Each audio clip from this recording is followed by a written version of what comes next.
Indonesia dikenal sebagai salah satu negara Asia Tenggara yang netral di era masing-masing, mulai dari Perang Dingin hingga Perang Dagang Amerika Serikat-Cina yang sedang berlangsung.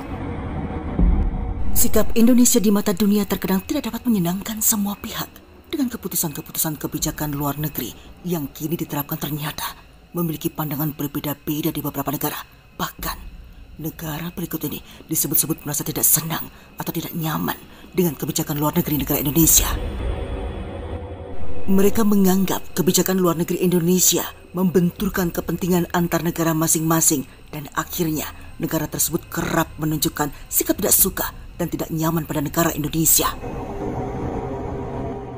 Perasaan tidak suka atau kebencian muncul dari berbagai faktor yang berbeda. Sebut saja seperti dukungan luar negeri yang berseberangan, bentuk dukungan yang dianggap intervensi, dan lain sebagainya.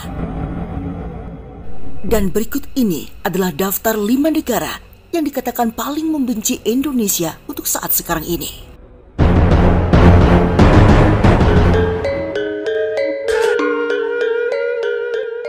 1. Amerika Serikat. Amerika Serikat dan Indonesia tidak berada di pihak yang sama dalam konteks perang Israel-Palestina. Terbukti dengan ditolaknya tawaran Amerika Serikat untuk normalisasi hubungan diplomatik dengan Israel. Panas dingin hubungan Amerika Serikat ini ditambah saat Indonesia menjadi salah satu negara pendukung inisiatif dari One Belt One Road yang diinisiasi oleh Tiongkok Cina.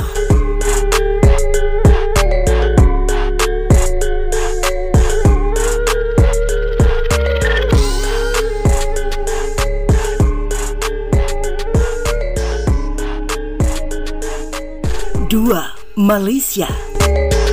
Indonesia dan Malaysia memiliki banyak kesamaan dalam hal etnis dan budaya, tetapi tidak untuk hubungan kedua negara yang lebih baik. Sejak kemerdekaannya, Presiden pertama Indonesia Soekarno pernah mengkonfrontasi Malaysia dan mengatakan ganyang Malaysia atau habis Malaysia atas masalah konfrontasi Kalimantan. Ketegangan pun berlanjut selama bertahun-tahun setelah masalah bentrokan perbatasan di Sipadan dan Ligitan, imigrasi ilegal dan masalah perlindungan imigran juga meningkatkan ketegangan kedua negara.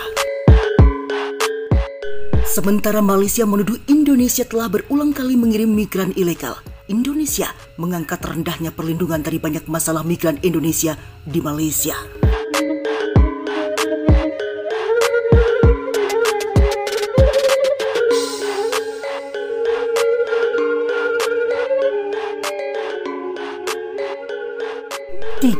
Australia. Hubungan bilateral antara Australia dan Indonesia sebenarnya mengalami pasang surut. Kedua negara mengalami banyak masa sulit untuk menemukan agenda atau kepentingan bersama, terutama dalam skala politik. Australia adalah pendukung depan pembebasan Timur Timur yang dikutuk oleh Indonesia sebagai tindakan intervensi dalam negeri. Dan dalam beberapa tahun terakhir, Indonesia telah menjadi promotor hukuman mati bagi banyak pengedar narkotika Australia yang dikutuk oleh Australia sebagai tindakan merendahkan hak asasi manusia dan hukum internasional. Australia juga menunjukkan preferensinya terhadap Amerika Serikat, sementara Indonesia ingin menjalin hubungan bilateral dengan Cina. Lebih penting lagi, Indonesia menderita defisit besar dalam perdagangannya dengan Australia, yakni defisit keempat terbesar. Kasus yang baru-baru ini merebak adalah sengketa Pulau Pasir. Pulau Pasir merupakan pulau berisi gugusan pasir yang terletak di sebelah selatan Pulau Rote, tepatnya di Nusa Tenggara Timur. Dalam registrasi Gubernur Jenderal Hindia Belanda tahun 1751 menunjukkan bahwa gugusan kepulauan ini sudah 400 tahun dikelola oleh orang Rote, Nusa Tenggara Timur. Akan tetapi rupanya pulau ini telah diklaim oleh negara tetangga yakni Australia dan mengganti namanya menjadi Ashmore Reef atau Pulau Chartier. Padahal jelas-jelas kalau Pulau Pasir merupakan milik Indonesia.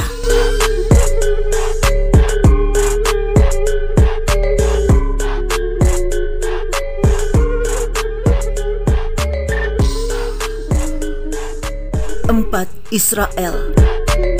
Indonesia telah menyuarakan oposisi yang kuat terhadap Israel sejak pecahnya pertama ketegangan Israel-Palestina. Indonesia mengecam Israel atas bentrokan perbatasannya dengan Palestina, bahkan mengecap Israel sebagai penjajah. Pengamat hukum internasional dari Universitas Indonesia Hikmahanto Juwana menambahkan, Indonesia akan bunuh diri jika Indonesia membuka hubungan diplomatik dengan Israel dan menerima 28 triliun rupiah Indonesia dari Amerika Serikat. Pesannya sangat jelas bahwa Indonesia ingin mempertahankan posisi dan solidaritasnya di Liga Arab dan Organisasi Kerjasama Islam. Di sisi lain, Israel merasa terancam dengan keberadaan Liga Arab dan Organisasi Kerjasama Islam. Oleh karena itu, tidak ada alasan yang membuat Israel menyukai Indonesia karena subjektivitas dan dukungannya terhadap Palestina.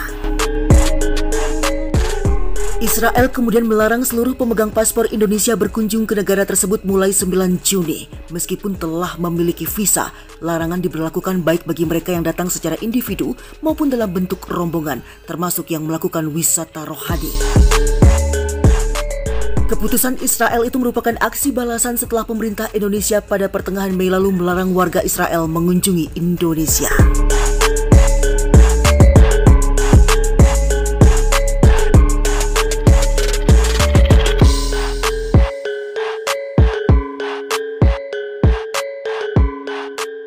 Lima, negara Myanmar. Selama 70 tahun, hubungan diplomatik antara Myanmar dengan Indonesia telah berjalan dengan baik tanpa celah. Namun ketika krisis Rohingya muncul di negara bagian Rakhine Myanmar, Indonesia adalah front bangsa Asia Tenggara yang mengangkat krisis Rohingya ke PBB. Sedangkan mantan Perdana Menteri Australia, Malcolm Turnbull, menyatakan tidak tertarik untuk mengangkat isu tersebut. Dalam konteks krisis Rohingya, Indonesia mengutuk Myanmar sebagai tindakan genosida atau pembersihan etnis. Tentu saja hal itu akan merusak hubungan bilateral kedua negara, apalagi jika Myanmar menganggap dukungan Indonesia terhadap Rohingya sebagai tindakan intervensi dalam negeri. Demikianlah 5 negara pembenci Indonesia untuk saat sekarang ini. Saya Selobi Omnivora, terima kasih dan sampai jumpa.